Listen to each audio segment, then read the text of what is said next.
जो मंजिलों को पाने की चाहत रखते हैं वो समुद्रों पर भी पत्थरों के पुल बना देते हैं। नमस्कार दोस्तों, इस पार्ट में हम यानी ये यूनिट सेकंड का पार्ट नंबर सेकंड है। इसमें 600 से 1000 ईस्वी में भारत का इतिहास एवं संस्कृति के बारे में जानेंगे, जो मेनली मुख्य तौर से हर्षवर्धन से संबंधित है। स्टार्ट करते हैं।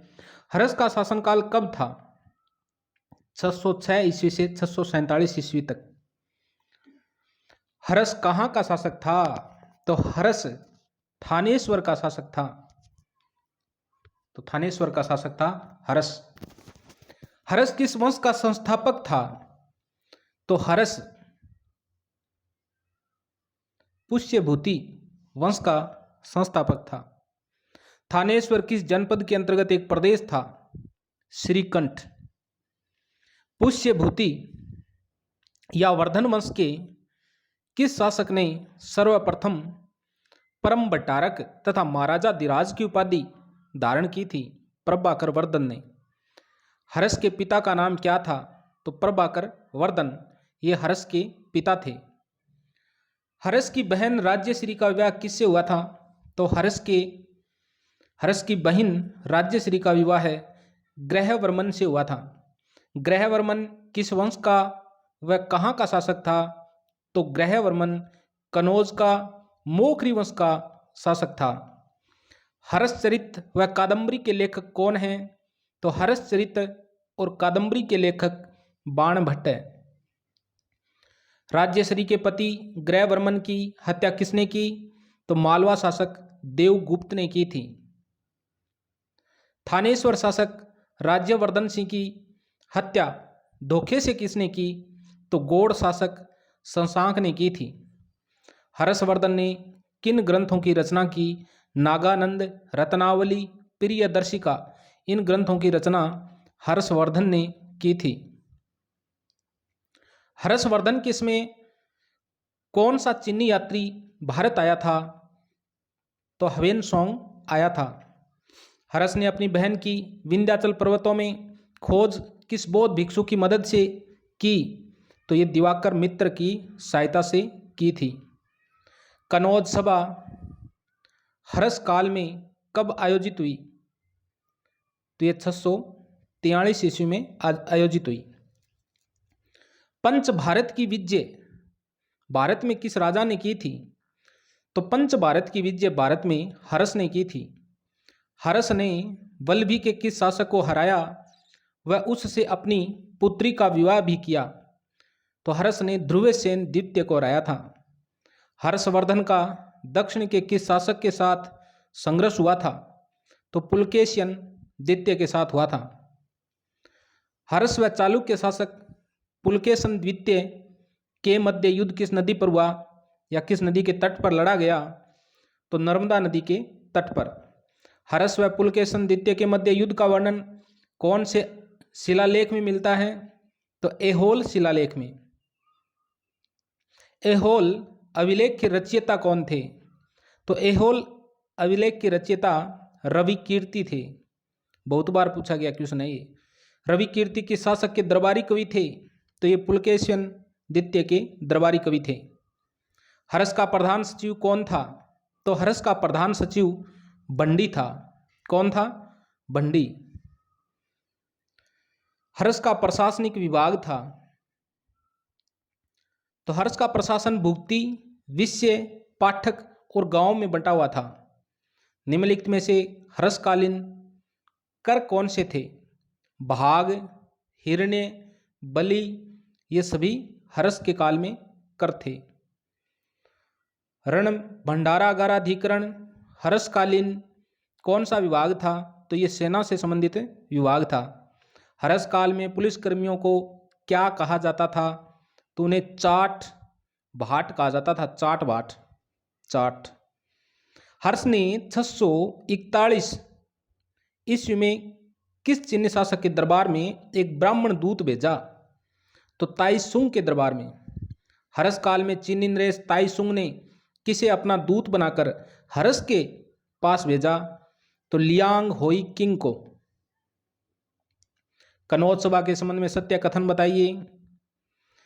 कनौज सभा का सभापति ह्वेनसांग था, सही है। इसमें 20 देशों के राजा आए, जिनमें कामरूप भास्कर वर्मा प्रमुख था। ये कामरूप भास्कर वर्मा ये कहाँ से आया था? असम से आया था। इसमें महायान धर्म का एक पक्षीय प्रसार किया गया, सभी सही है। हर्ष काल में प्रयाग सभा का आयोजन किया जाता था, प्रति 5वें वर्ष किया जाता था। प्रयाग सभा के विषय में असत्य कथन चुनिए। इसे महामोक्ष परिषद कहा जाता था, तो प्रयाग सभा को महामोक्ष परिषद कहा जाता था। यह सभी धर्मों की सभा थी, ये भी सही है। इसके मुखिया भास्कर वर्मा व ह्वेनसांग थे, ये गलत है। यह सभा 75 दिन तक चली, ये सही है।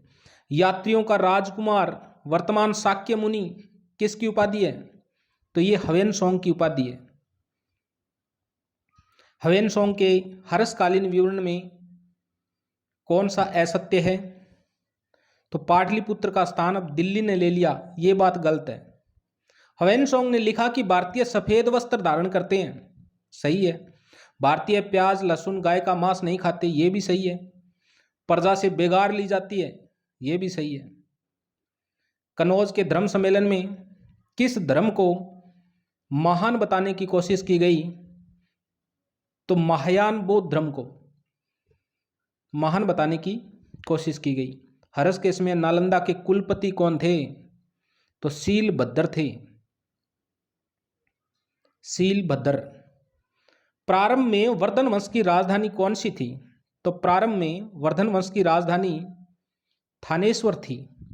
कनौज को किस वर्धन शासक ने अपनी राजधानी बनाया था? तो हर्षवर्धन ने राजधानी थानेश्वर से कहाँ शिफ्ट कर दी है? कनौज। हर्ष द्वारा रचित नाटक किस भाषा में है? तो हर्ष द्वारा रचित जो नाटक है वो संस्कृत भाषा में है। ह्वेनसांग सर्वप्रथम भारत में कहाँ पहुंचा था?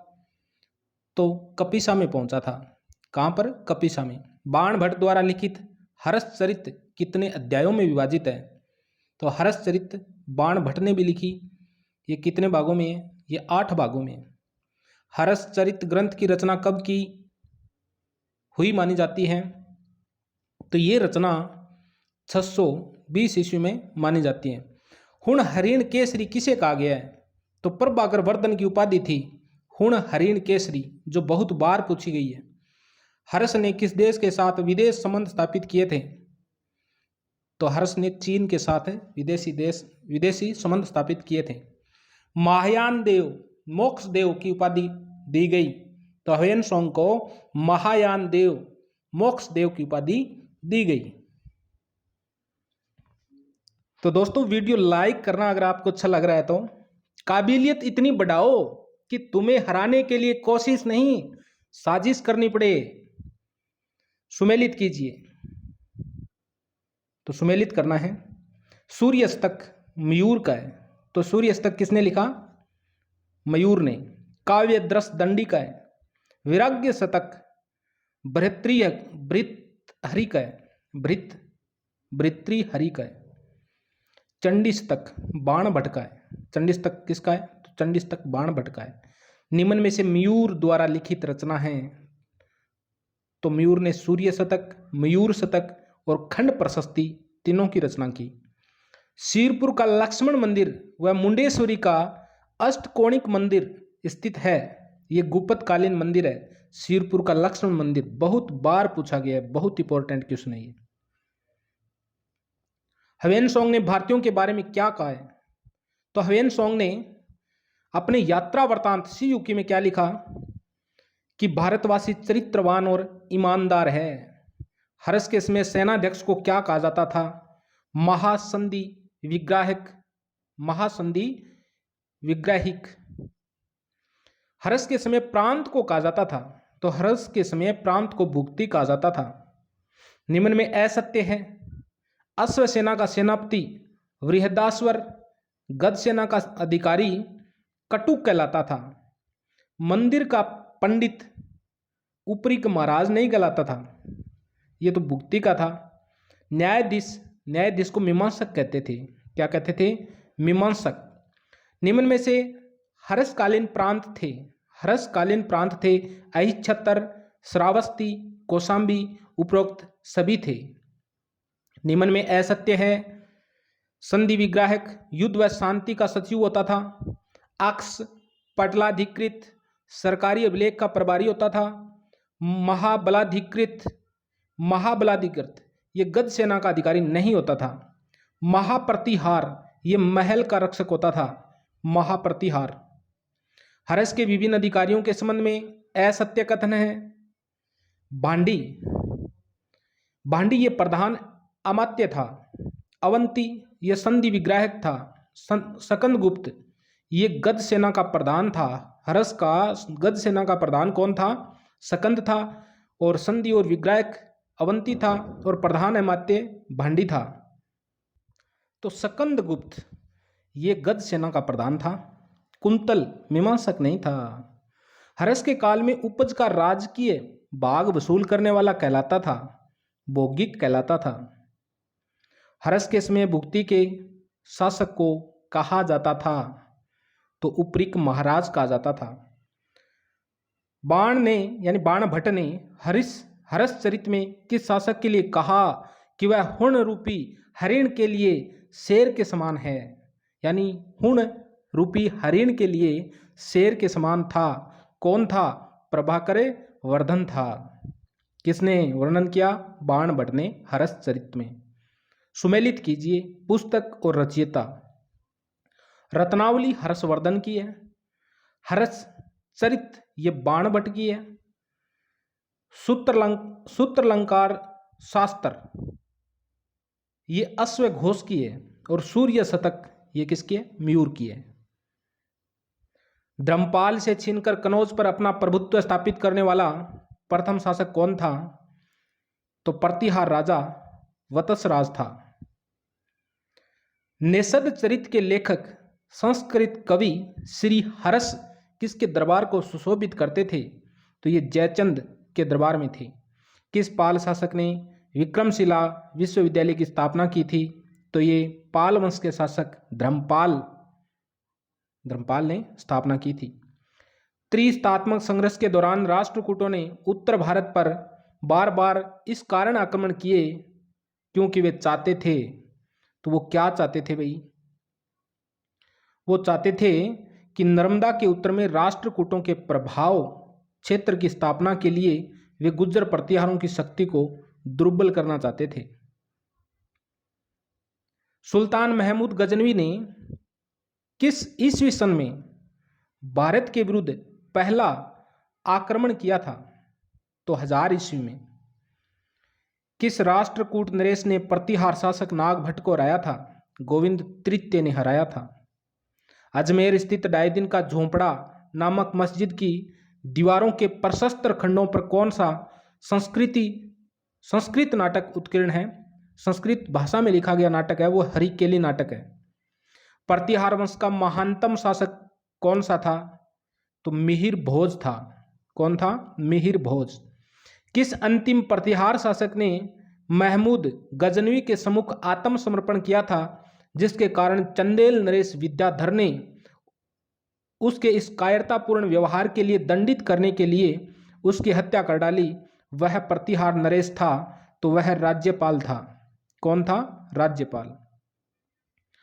संस्कृत कवि पद्मगुप्त ने अपनी कृति नव साहसांक चरित में किसके महान कार्यों का वर्णन किया है? तो सिंधुराज के महान कार्यों का वर्णन किया है। भारत के विरुद्ध महमूद गजनवी का अंतिम अभियान किस सन में हुआ था? तो अंतिम अभियान 1027 में और प्रथम 1000 ईस्वी में। विभिन्न राजपूत राजवंशों द्वारा शासित राज्यों में से निम्नलिखित कौन सा राजपूत राजवंश एवं उसका राज्य सुमेलित नहीं है? आमेर के कछवा, तो आमेर में तो कछवा ही थे। पूर्वी राजस्थान में चौहान थे। गुजरात के काठियावाड़ में सोलंकी थे, जिन्हें चालुक्य भी कहा जाता है। मेवाड़ में तो थे, सारा जानो यो ही गलत है। मेवाड़ में गोयल थे। 736 ईस्वी में दिल्ली नगर की स्थापना तोमरों ने की थी। 12वीं शताब्दी में निम्नलिखित में से किस वंश ने तोमरों को पराजित कर दिल्ली पर अधिकार कर लिया? तो चौहानों ने।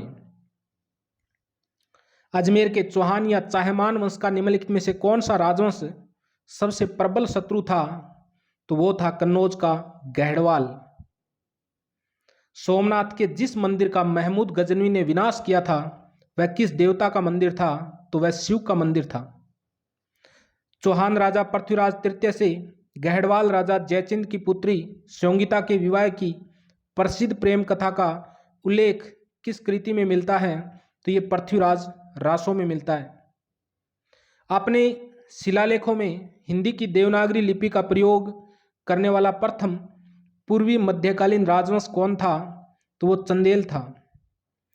वह चंदेल राजा कौन था जिसने अपनी वृद्धावस्था में प्रयाग में संगम पर अपने जीवन का अंत कर दिया था? वो था धंग। कौन था? धंग।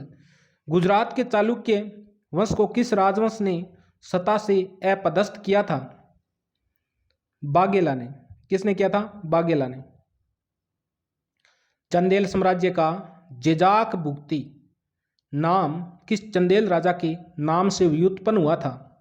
तो जय शक्ति से। पूर्व मध्यकाल में राजनीतिक एवं आर्थिक शक्ति किसके हाथों में केंद्रीभूत थी? भू बिचौलियों के, राज परिवार के, सामंत वर्ग के, सभी के हाथों में केंद्रीभूत थी।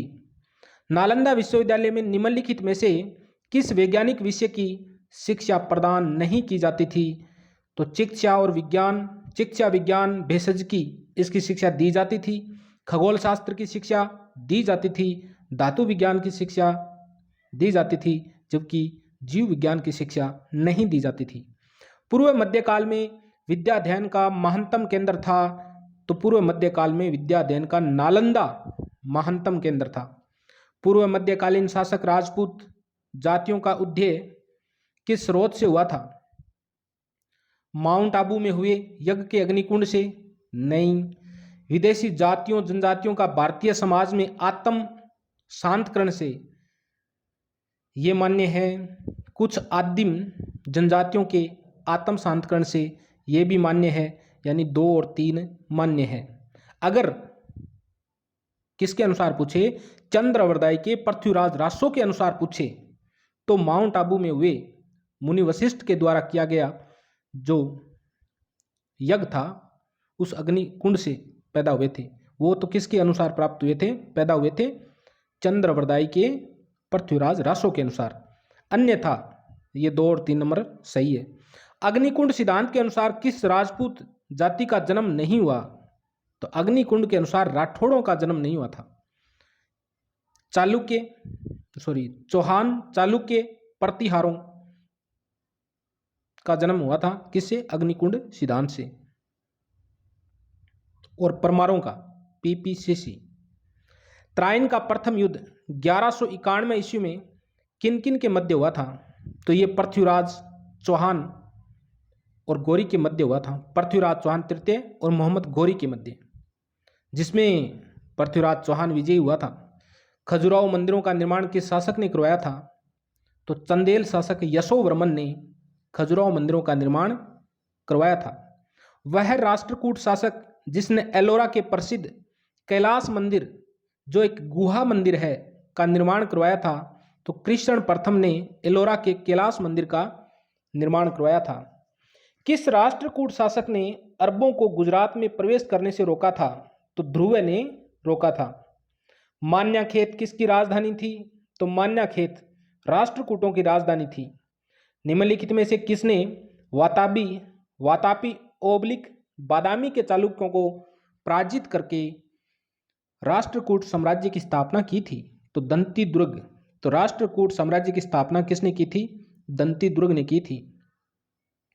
निम्नलिखित में से किसने वातापी ओबलिक बादामी के चालुक्यों को पराजित कर राष्ट्रकूट साम्राज्य की स्थापना की? दंती दुर्ग ने।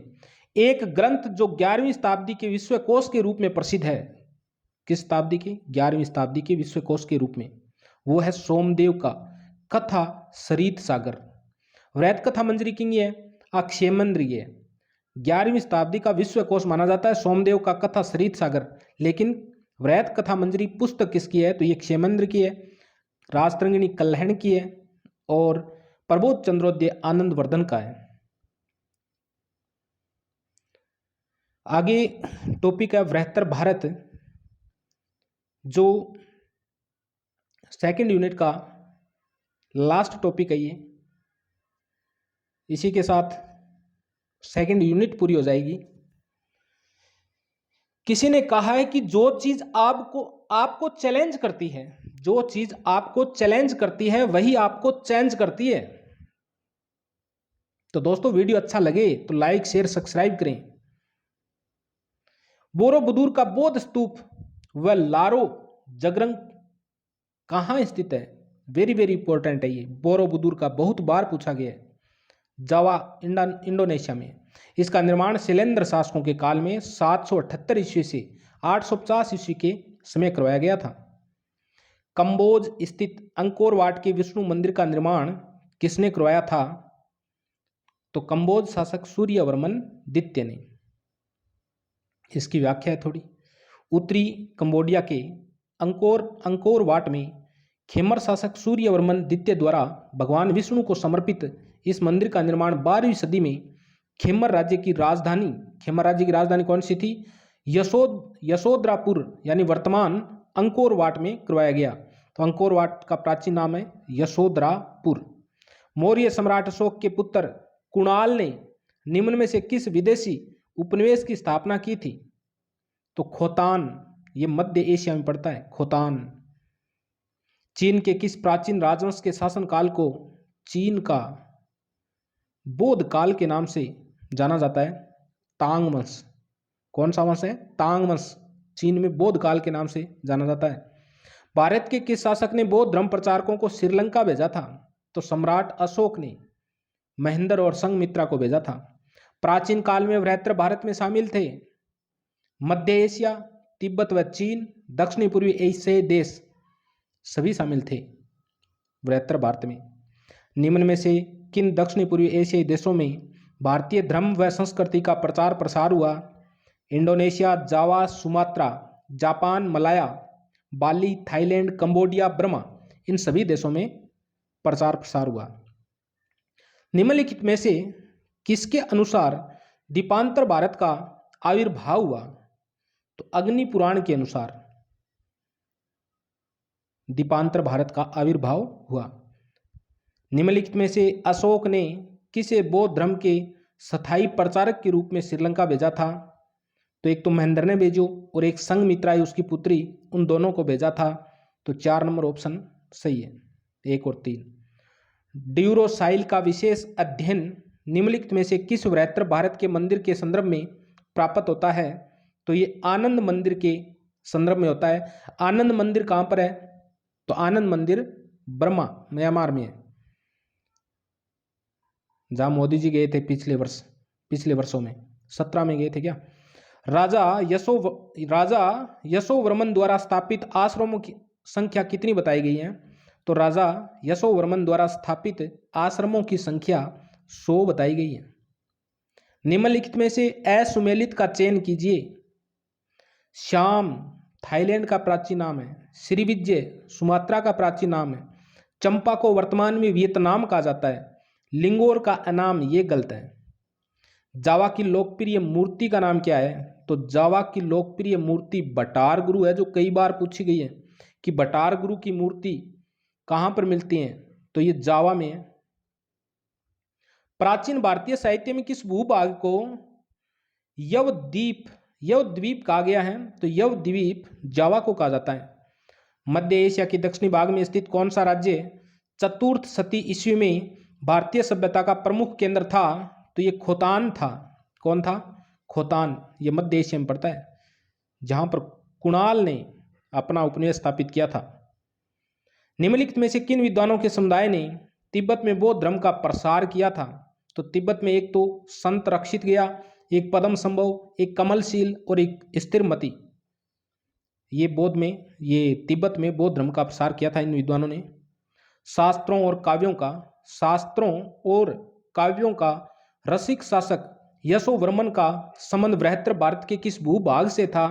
तो कंबुज या कंबोज से था। व्यंग का तात्पर्य है, व्यंग क्या है? व्यंग जावा का लोकप्रिय नाटक है। व्यंग क्या है? तो व्यंग जावा का लोकप्रिय नाटक है। अंकोर वाट का मंदिर स्थित है, तो अंकोर वाट का मंदिर कंबुज में है, कंबोडिया में है। आनंद मंदिर है, तो ये तो बर्मा में है, म्यांमार में, बर्मा में कह सकते हैं। दक्षिणी पूर्वी एशिया में प्रथम हिंदू राज्य कौन सा था? तो दक्षिणी पूर्वी एशिया में प्रथम हिंदू राज्य श्रीविजय था। कौन सा था? श्रीविजय था। और आगे हैं सूफी व भक्ति आंदोलन। ये तीसरी यूनिट स्टार्ट होगी, इसके अगले वीडियो में देखेंगे, वीडियो लंबा हो जाएगा।